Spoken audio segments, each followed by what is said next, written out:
Hello বন্ধুরা, আশা করি তোমরা সবাই ভালো আছো। সিল্ক রুট ট্যুরে ঋষিখোলা ঘোরা পর্যন্ত ভিডিও আমি তোমাদের সাথে শেয়ার করেছি। আজ আমরা ঋষিখোলা থেকে আরিতার যাচ্ছি। আরিতার যাওয়ার পথেই প্রথমেই এই গণেশ মন্দিরটা আমাদের রাস্তায় যাওয়ার রাস্তায় পড়ে। তো এই মন্দিরটায় আমরা নেমেছিলাম। বিশাল গণেশ মূর্তি দেখো, আর মন্দিরটা খুব সুন্দর। আমরা এই মন্দিরটার কথা জানতাম না, কিন্তু আমাদের ড্রাইভার ভাই আমাদের এই মন্দিরটা দেখাতে নিয়ে গিয়েছিল। মন্দির দেখার পর আমরা সেখান থেকে যাত্রা শুরু করলাম আরিতারের উদ্দেশ্যে। 2 ঘন্টার মধ্যে আমরা পৌঁছে গেলাম আরিতার। আরিতারে যাওয়ার পর হোমস্টেতে আমাদের লাগেজ নামিয়ে দিয়ে আমরা কাছাকাছি একটু ঘোরাঘুরি করে নিলাম।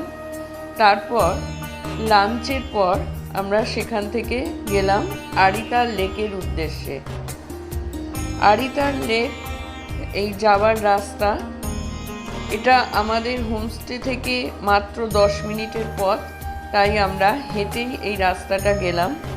এই আরিতার লেকে পৌঁছালাম। আরিতার লেকের আর একটা নাম লাম্ফোকারি লেক। তো এই লেকে আমরা পৌঁছাবার পর পুরো লেকটা আমরা পায়ে হেঁটে ঘুরলাম। অনেকটা এলাকা জুড়ে লেকটা। এই লেকের বিশেষত্ব হচ্ছে পাহাড়ের ওপর এরকম একটা সবুজ জলের লেক। সবুজ জলের লেক সাধারণত দেখা যায় না, তো এই লেকটার এটাই বিশেষত্ব, জলের রঙটা একদম সবুজ।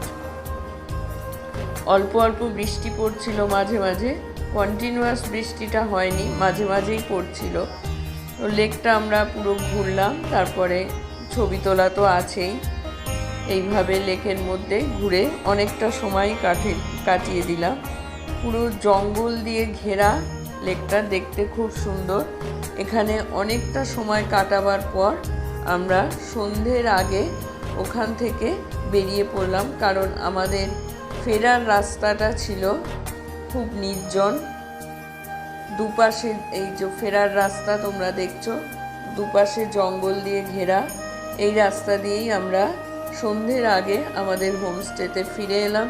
তারপর তো সেখানে নিজেদের মতো সময় কাটানো, তারপর রাত্রে ডিনার করে ঘুম। পরের দিন সকালে আমরা সকাল 9টায় ওখান থেকে স্টার্ট করলাম পদমচেনের উদ্দেশ্যে। পদমচেন আমরা এবার যাচ্ছি। তো আজকের ভিডিওটা এখানেই শেষ করলাম। আবার আসবো অন্য একটা ভিডিও নিয়ে। তোমরা সবাই ভালো থেকো, অন্যকে ভালো রেখো। আমার ভিডিওটা যদি তোমাদের পছন্দ হয় তাহলে একটা লাইক আর কমেন্ট করে দিও। আর নবীনা মারিক ইউটিউব চ্যানেলটাকে প্লিজ সাবস্ক্রাইব করো। টাটা।